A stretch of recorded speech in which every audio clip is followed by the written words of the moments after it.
Hello दोस्तों, आज हम लोग देखेंगे विजयनगर साम्राज्य के बारे में। तो विजयनगर साम्राज्य में सबसे पहले जानेंगे कि मोहम्मद बिन तुगलक के काल में, जब दिल्ली सल्तनत चल रहा था, तो मोहम्मद बिन तुगलक के काल में दक्षिण भारत में दो जो साम्राज्य थे वो टूट गए थे, जिसमें एक विजयनगर एक बहमानी थे। विजयनगर जैसे कि हम देख पा रहे हैं 1336 में, और बहमानी 1347 में टूटा था। अब विजयनगर साम्राज्य के बारे में बात करेंगे तो उसके संस्थापक हरिहर एवं बुक्का थे। इनके पिता का नाम संगम था और गुरु विद्यारण्य थे। राजधानी हम्पी थी, भाषा तेलुगु थी, नदी तुंगभद्र नदी। विजयनगर साम्राज्य के 4 वंश शासक किए थे, जैसे संगम सतुआ, वो तो खानसर का ट्रिक है, आपको भी पता है हम सबको।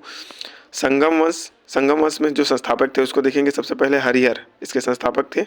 हरिहर के समय में एक इनके दरबार में सायण रहते थे, जिनकी रचना वेद पर टीका थी। इनके बाद शासन किए थे बुक्का प्रथम में रायचूर दोआब के बीच में युद्ध हो गया बहमानी साम्राज्य के साथ। तो बहमानी साम्राज्य के मोहम्मद प्रथम ने बुक्का को हरवा दिया था।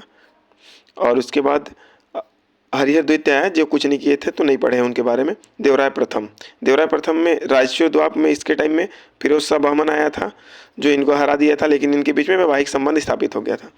इन्होंने तुंगभद्र नदी पर बांध का निर्माण करवाया था, मतलब नहर का निर्माण करवाया था, और सेना में मुसलमानों को रखा था, और सेना में तुर्क धनुर्धर को शामिल किया था।